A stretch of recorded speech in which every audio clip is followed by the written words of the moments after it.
Hi, I'm Chuck, and I'm back again to install a new set of wires and a coil pack in my wife's 2010 Hyundai Elantra SC with a 2.0 liter engine. If you missed part one of this where I took the old coil pack out first, take a look at that before we jump in here. If you saw that, okay, we're ready to go. I just got my parts about an hour and a half ago from FedEx, from rockauto.com. They're great guys, they got great prices and never let you down. Anyway, I've got my coil pack and new set of wires sitting here. The old coil pack is out of the car right here, and we're ready to bolt in the new one and hopefully make this thing run again. I'm going to try to give you the best view I can, not being much of a photographer. I don't know you're going to see any better than that. Alright, let's give that a shot. Okay, here's your old coil pack. Here's my new coil pack. There's a wire which you'll see in the first part of this video. A little plastic clip goes in this hole right here on the back of the coil pack. If you can't get it in, it's not a big deal. It just holds a piece of wire back here. Pop it in, that's all there is to it. There's two studs in the front here, two holes here. That's where your coil pack's going. Just like that.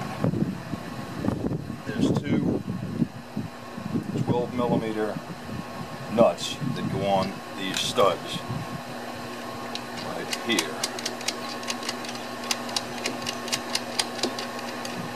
Thread them all the way back by hand.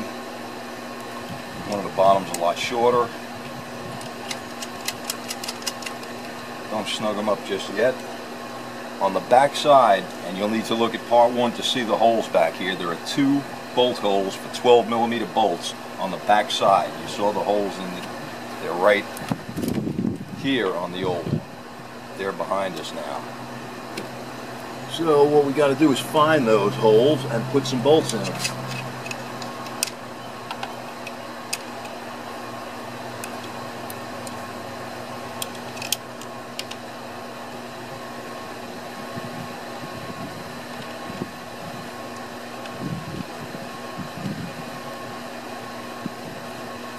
Alright, there's one.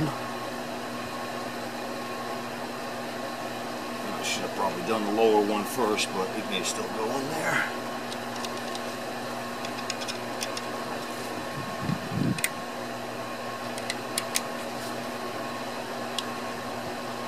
The lower bolt is just a little bit to the left of the one on the top. And it's in. Alright, and we're going to take a 12mm socket.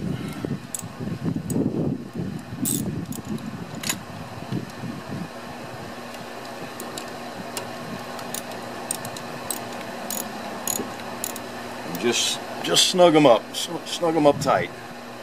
You don't have to put the whole whammy jammy on it, but just make it snug.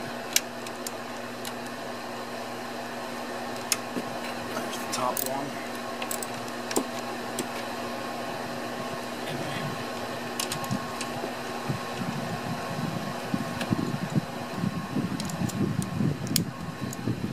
Two on the studs, they're also 12mm. You can use the same wrench on the lower one.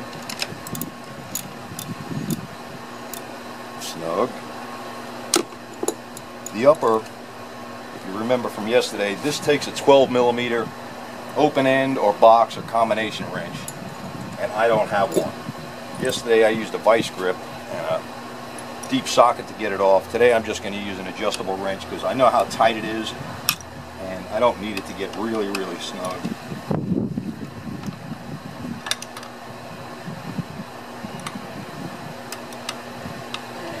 I don't even know if that's going to work either.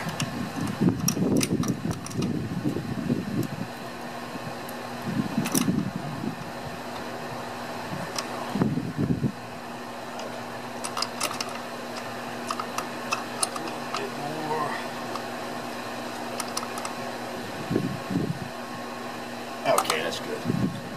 Alright, so that's done. Don't forget to plug your wire up to your new coil pack. It can only go one way. Make sure you get it in there and you can feel it click.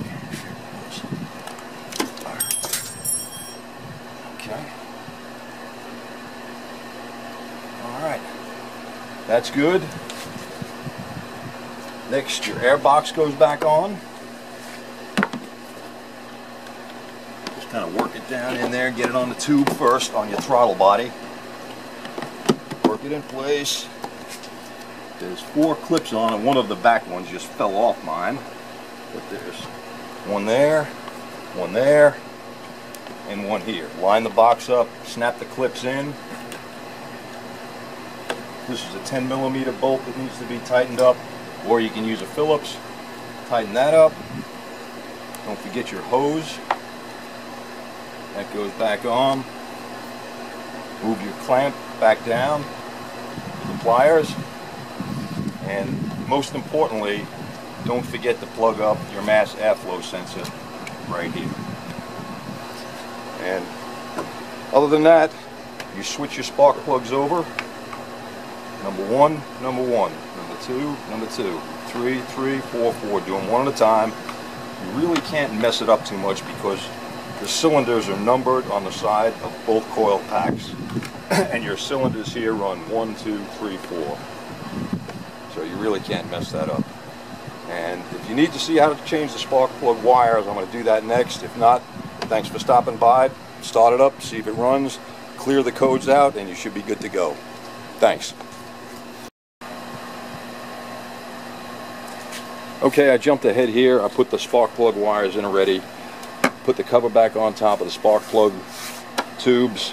Everything's plugged back up. Mass airflow sensor, air filter box, everything's good to go. The only thing you need to do now is get your code reader out. If you have one, plug it back up. If you have it, you know how to use it. Erase your codes, take the car for a drive, and see how it feels. If you don't have a code reader, your check engine light will probably remain on for 50 to 100 miles maybe, and then it normally will go off. The other option is to take it to one of the big auto stores, ask them to please erase the code you just put in a part, and they normally will erase it for you. I'm glad you stopped by. I hope we all learned something here today. I learned a couple of things. Anyway, check back at my channel every now and then. I'm going to be uploading some different videos on home repair stuff. Basically, when the wife makes me do something, I'm going to record it from now on. Okay, guys, thanks a lot. We'll see you the next time. Bye.